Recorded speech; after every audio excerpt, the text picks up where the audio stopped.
Let me thank everybody for joining us here.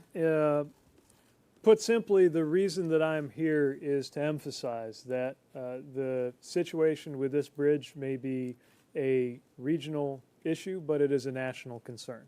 And we want to make sure that national attention and resources are available to help the state and local authorities who are resolving this and working toward a safe reopening of the bridge. This is something that impacts tens of thousands of people who count on the ability to drive across the DeSoto Bridge every day. It's an issue for the businesses, depending on the customers who go across the bridge. Of course, for people who may be in need of emergency services, and even for people outside this region. It is important that we restore this connection quickly because, like so much about the Memphis region, it is an area of national logistical importance. I want to emphasize how encouraged I have been to see the cooperation that's been going on here since the issue was first discovered on May 11th.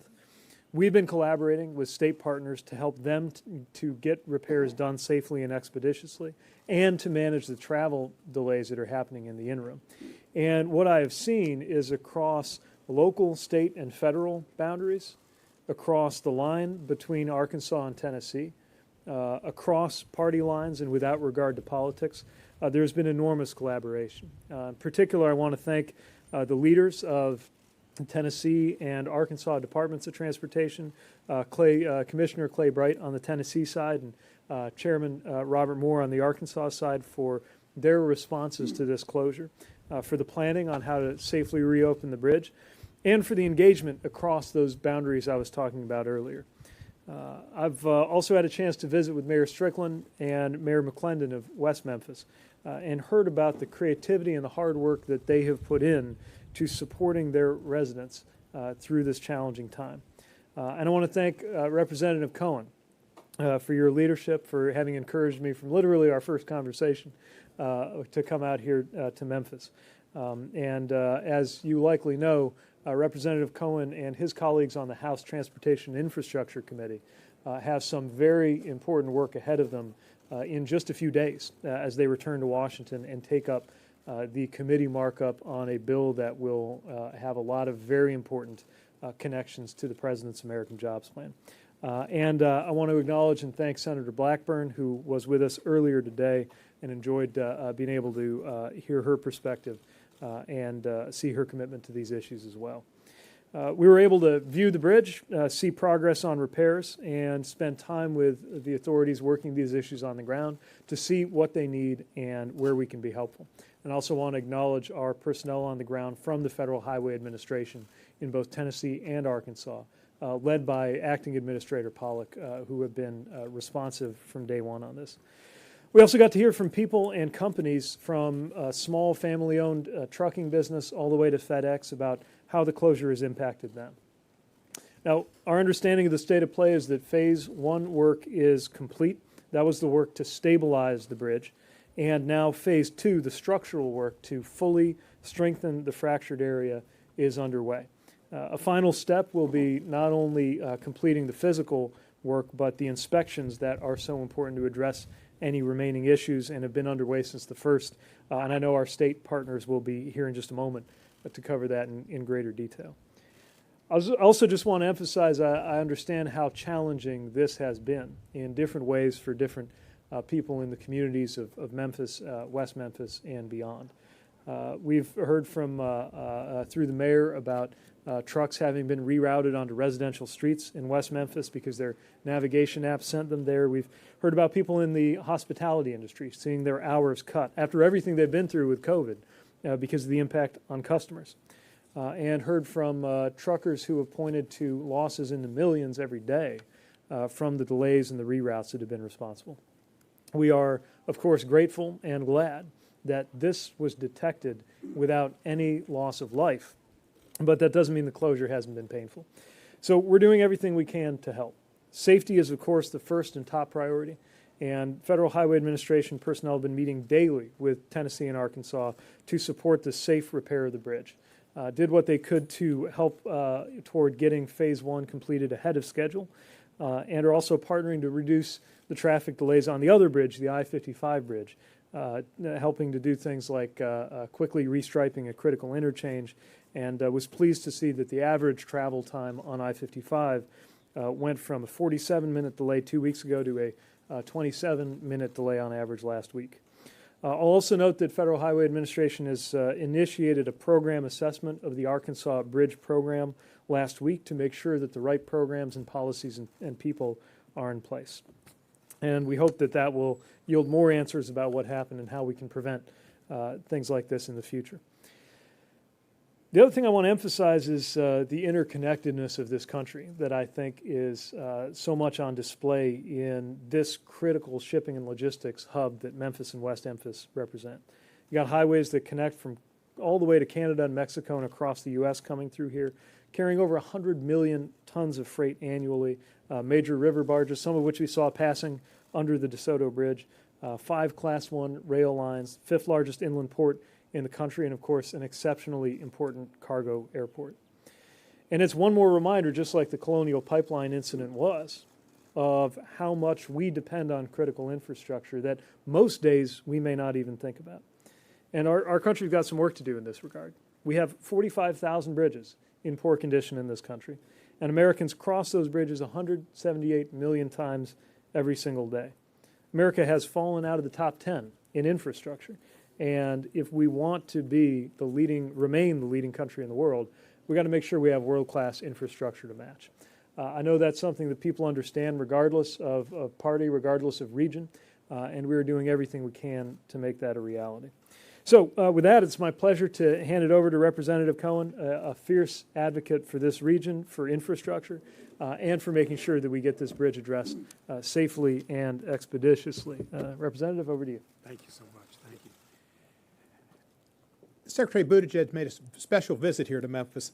I appreciate it greatly, and I think everybody in Tennessee and Arkansas do as well. I know Representative Tory Harris, who's here, as well as all the other folks who've been recognized, appreciate it because it's important for our area. He recognizes Memphis as America's distribution center and as the center of the country, and how this I-40 bridge carries commerce all throughout the country, and how what happens here has an effect everywhere else. He knows the history of the railroads and the river and the runways and the roads and the rails, and that's Memphis. We've had a good opportunity to talk. Some situations in Memphis we need to help improve with jobs, transportation, because transportation means jobs. So we're fortunate that he's here today, and some of you know I had polio as a child, so the idea of a poster child is something I've kind of grown up with. It's kind of a shame that Memphis has to be the poster child for infrastructure failure. But because of that, we've given a whistle, a canary in the coal mine to the rest of the country about what they need to look out for in the way of infrastructure deficiencies and possible problems, and why this bill is so important to protect American citizens as well as American commerce. And I guess, do I introduce Mayor Strickland, or do I just kind of peel off? That's good enough. Thank you, Congressman. I know I'm biased, but I am so happy that the Secretary of Transportation is a former mayor. Mayors get it. As Mayor McClendon said earlier, once a mayor, always a mayor. Mayors are practical, they get things done, and I think that's good news for this and for the years to come for this country, for towns and cities all across America. Thank you, Mr. Secretary, for being here. I want to echo this one thing he said. I've been so happy with the cooperation that's happening from city government to state government to federal government. Both our governors have come here. I spoke to Senator Hagerty. I know Senator Blackburn was here. Mayors throughout the region. Our chamber has been just invaluable in this situation. The business community. Democrat, Republican, all different sorts of folks, all working together to fix this bridge as fast as we can. Wouldn't that be great if we did that more often? Wouldn't it be great if that sense of cooperation could live through Washington, D.C. a little bit more? It does in Memphis. So good luck in Washington bringing everyone together. I hope it happens. But I want to thank all the parties, particularly Tennessee Department of Transportation, because it's my understanding they're taking the laboring oar on fixing this. Thank you. I want to introduce one of my favorite mayors, Mayor McClendon. Thank you, Mayor Strickland. It's an honor, Honorable Secretary, for you to be here to lay our eye on what's going on here in our area. I want to thank everyone that's been here and been involved. West Memphis is the home of America's Crossroad. We hold I-40 and I-55. Over 60,000 vehicles travel through the city of West Memphis every day. And can you all imagine when one bridge is down and we have to divert all that traffic to one bridge that only is used to holding 20,000 vehicles? That has paralyzed our city, but I'm encouraged after speaking with the Secretary that we can do some things and get things done quickly. West Memphis is a city that I love, a city that I depend on, a city that I know that we can make things happen here in our city. So with the help of what everyone is doing right here, I'm encouraged that help is on its way to help move West Memphis forward, as well as our Mid-South area. I mean, so much commerce come across of that 55 and 40 bridge once it's open, and we want to continue making that happen because so many people in West Memphis works in Memphis, as well as Memphians works in West Memphis. So many businesses travel that road every day. And when you have 40 and 55, you have industries, truckers that's going from one part of the country to the next side of the country, from the north, south, east, and west. So definitely, infrastructure plan has to be important for this country. This bridge being down behind us is true evidence that an infrastructure plan must be did in Washington to help the people of the United States, and especially here in Memphis, Tennessee, and West Memphis. Thank you.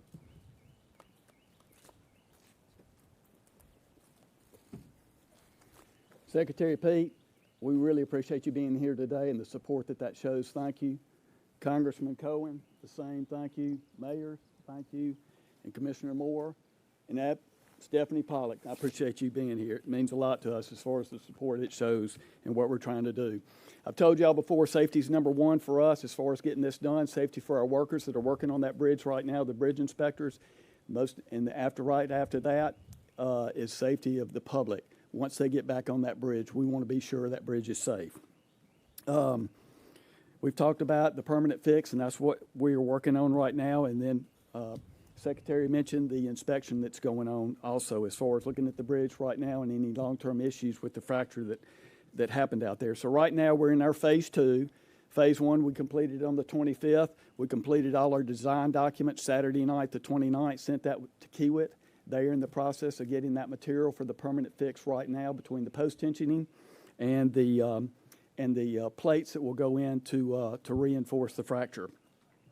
We are expecting delivery of those materials late June right now.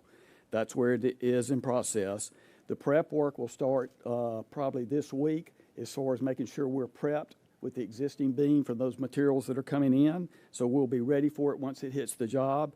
And some of the pieces we have on this are huge. The post-tension brackets that we're going to put on each end, 150-foot section, they're 4 feet by 8 foot brackets. They weigh 20,000 pounds apiece. The rods that we're putting in, we have 8 rods that are going to take the tension out of that tie girder at the bottom. We have 8 rods, 3 inches thick. So you can imagine getting that kind of material. It's not on the job. It's specially made for what we need here to make it happen. And the stress on that post-tensioning is in the magnitude of 3 million pounds. That's a big number to me. So there's a lot of working with the engineers and whatnot. We've all been very careful about how we're going to approach this project, and again, making it safe through the construction and getting the permanent repair back in place. The permanent plates themselves, we have 2 plates on each side. They're 150 feet long, 2 1/4 inches thick. They weigh 53 tons, and there's 3,000 bolts that are going to attach those plates. So a lot of work. I will assure you this, sometimes you may look on the bridge, you may not see anybody, but I guarantee you that there's somebody somewhere looking at shop drawings, fabrication. We are working on this 24 hours a day. We have 2 plants that are doing the fabrication for the metals we need. They are committed to working around the clock, working through whatever holidays we may have, and getting this material. We are at the front of the line. They pushed everybody else to the side. So we are first and foremost in getting the materials to this job site as soon as possible. As far as the inspections that are going on, we're having a full review of the arch that's going on right now. Michael Baker's doing that, and from the deck down, HNTB is doing that. And we're doing a lot more than what we would normally do in a normal bridge inspection that's required of us. All the different wells that are in that beam, we're using ultrasound testing to actually look inside the well to make sure it's all good and there's no issues there. That is about a 4-week process. So during that process, we're getting information every day. So at some point through that process, the engineers are going to have a high level of comfort with that bridge, because there's 2 things that got to happen to open the bridge.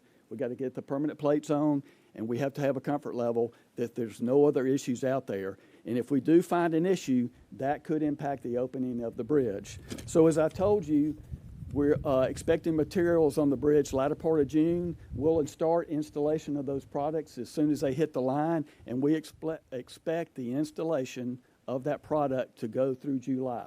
So it may go into August, but that's sort of the order of magnitude we're looking at now. I really want to give you a date, but until we work some further details out, that's about where we are as far as opening it up. You know, it was asked at a previous press conference about the public's perception as far as having a comfort level to go back across that bridge once we open it up. And taking this investigation and an inspection for what we're doing out there and taking it to another level and looking at all the wells and whatnot, we are hoping that conveys to the public how serious it is, that their perception of that bridge, once they get back on it, it's going to be safe for them.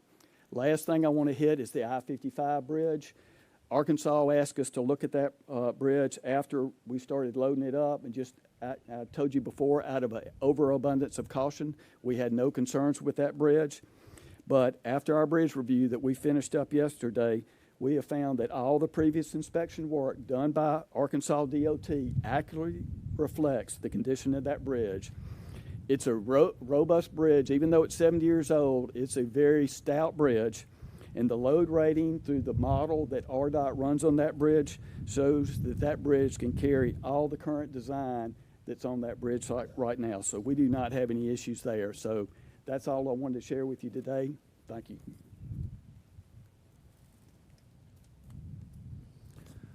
Thank you very much. I'm Robert Moore. I'm the chairman of the Arkansas Highway Commission. On behalf of my fellow commissioners and our director, Laurie Tudor, I want to give a special thanks to the Federal Highway Administration and to Tennessee Department of Transportation. As you just heard from Commissioner Bright's briefing, they are the lead agency in overseeing the construction work.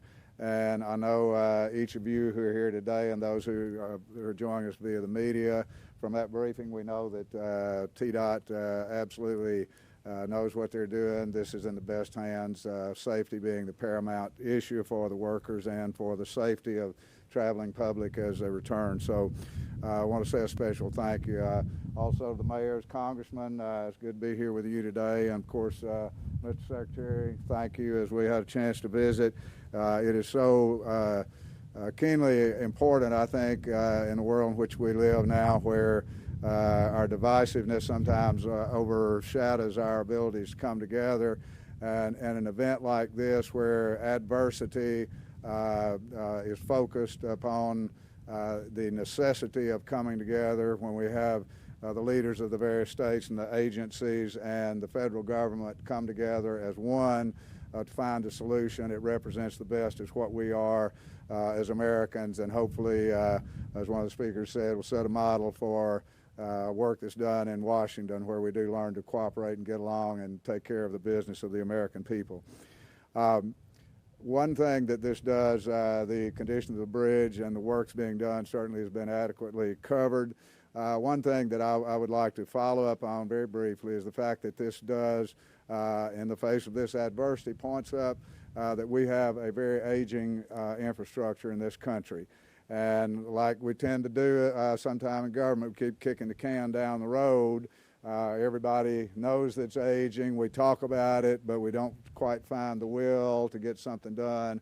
And when you have a situation like this that, thank goodness, was averted before a catastrophe occurred, it puts on the bright lights as time to stop the talk and bring on the action. So, Mr. Secretary, I want to especially thank you again and thank the administration for making this a priority, finding funding to deal with the problems in our aging infrastructure.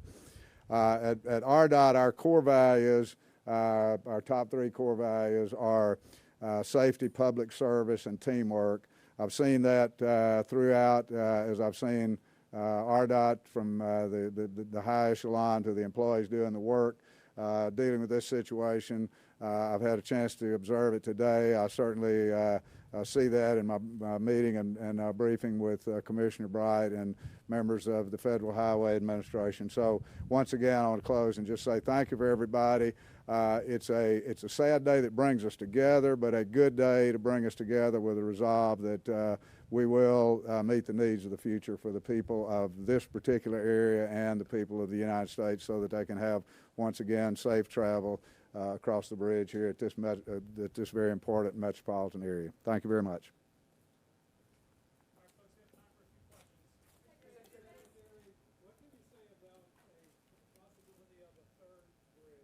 There's going to be serious discussion about past this bridge being repaired and reopened. Well, Representative Cohn and others have mentioned that. That, of course, would be a decision to be made by the states and the local communities here. What I will say is that this is a time for us to make sure we gather the resources, both to look after what we have and to expand where there needs to be expansion. And it's one of the reasons why we're putting such a priority on infrastructure investment right now in this administration. Reaction when you originally heard the news that this fraction of I-40 bridge had possibly been there since at least 2019? Well, certainly that's a concern. That's one of the reasons why we're doing a review of the entire bridge program here to see what may have happened. You know, our first concern, as is true for everybody up here, is safety. We also know the economic impact when there's a disruption like that. We're certainly pleased and fortunate that this issue was discovered by means of an inspection rather than by means of a failure.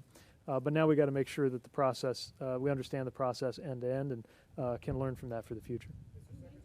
President Biden's plan for the infrastructure goes into the trillions, 1-point-something trillions of dollars. Republicans have looked for a smaller, more narrower plan. Where are we right now in terms of bridging the gap, and how are negotiations going? So we've seen movement in the last formal counteroffer put together by the president. Our administration moved by about $500 billion. We also saw in the counter that came through from the group led by Senator Capito earlier what seemed to be an embrace of the principle that something on the order of $1 trillion around the transportation side of things was appropriate. Still a lot of work to do to make that apples to apples, to see if there's overlap. I know the President and Senator Capito had another conversation yesterday, and I believe they're planning yet another one tomorrow. So what I'd say is the conversations in good faith are continuing. We are eager to make sure those conversations get every opportunity to succeed. But the President's also said inaction is not an option, and we do know that there's a clock on all this. I think that action in terms of the conversations, especially with the senators who've been most involved, will continue over the next few days. But I'd also point again that Representative Cohen and his colleagues on the House Transportation and Infrastructure Committee, they have a markup scheduled this coming Wednesday. And so that also represents a real clock on the need to make some progress over the next few days. Secretary, based on what you're hearing today about the importance of cross-country travel, do you think if whatever bill is passed, do you think the third bridge should be moved higher up in the priority list when considering what new infrastructure to build? Well, I think what you saw here is that there are two bridges, and they're the only ones for a long, long way. And when one of them goes out, everything depends on that remaining bridge, which is why I know there's interest in adding to that. Again, it's not my place to tell the communities or the states what the right solution is for them. But what I will say is I do think there's a federal role in making sure that there are more resources available for federal support for these kinds of projects when they're decided on by states and communities. And bridges is an area of real emphasis in the President's jobs plan, as you likely saw, both in terms of repairing the ones we've got and a program to address the 10 most economically significant bridges that need major repair, as well as 10,000 bridges across the country, but also looking into where we need to add new resources. You spoke with some of the crews on the ground. What are some of the things they need to make this job more effective? Well, when you talk to the folks who every day are working in this industry, what they really need is certainty. They need predictability, and that's challenging, obviously, when you have a disruption. We got to remember this doesn't just impact all of us who might travel in our personal lives on these roads, but a lot of workers are impacted by this. Workers who may live a long way away, but they come through this community several times a week, as, for example, drivers. One person earlier today from a family-owned trucking firm said to me, infrastructure is our workplace. And so it's a reminder just how much is on the line for them, both in terms of it working well and, of course, it being safe. That's one of the reasons why we really appreciate the work that's gone on here to try to keep the public informed and to be honest when all the answers aren't there yet, because there will be a lot of pressure to say that things are certain before they are. As you heard Commissioner Bright explaining, the kinds of just physical parts, it's not like you're running down to Home Depot to get the parts that need to go into this bridge. Many of them actually have to be fabricated on a custom basis. Then you've got the inspections. And so what we're trying to do is make sure that any process that could be more efficient than it is, or where we could try to help align people or get information flowing, that we're supporting the states and their leadership there. But also the good information is going out to drivers and others who count on these bridges about what to expect if they're facing decisions, for example, about whether to plan their routes differently until the bridge is back up and running. With the infrastructure system 60 to 70 years or older, are you concerned that this all may be happening too late, or we may have more of this before we could start patching the holes with that infrastructure plan proposed by President Biden? Then how much does this just show how critical this is to be done as soon as possible and get these bills passed? Well, we have, as a country, really been coasting off of infrastructure decisions that were made generations ago. And they served America well in the 20th century and into the beginning of the 21st. But it is long past time for those generations now in positions of responsibility to do our part. As the saying goes, the best time to do something like this is yesterday. The second best time is today. And that's why the president has such a sense of urgency around infrastructure policy in general in this country. Department of Transportation doing to ensure a mistake like this doesn't happen, again, not only in Memphis but across the U.S.? Are any standards, criteria, or any changes being made to improve bridge inspection safety? So a big part of the role of the Federal Highway Administration is to set federal standards and to make sure that they are met. And that's why there will be an assessment of the program to try to get a sense of any issues that need to be addressed. And of course, we always feed that back into our own processes and oversight so that we can look to the future. The bottom line across all of this has to be safety. Certainly we would much rather be in this position than having witnessed a failure. But we also wish that we weren't in this position at all, and that again just points to the importance of everything we do around infrastructure work. All right. Well, again, thank you, and I want to thank everybody for the warm welcome here. It's been a short visit, but a pleasure to get to know folks here. I knew I could expect friendliness, and I knew I could expect good barbecue. I did not expect to be literally dazzled by the light shining off of what I can only assume is the world's largest Bass Pro Shops. But Memphis and this region have once again demonstrated why they're so important, both when you all face a challenge, the whole country feels it, as is the case with logistics, but also this is part of the beating heart of our country, and we really appreciate the cooperation that our Department of Transportation employees have had with local and state authorities here. Thanks again for coming out.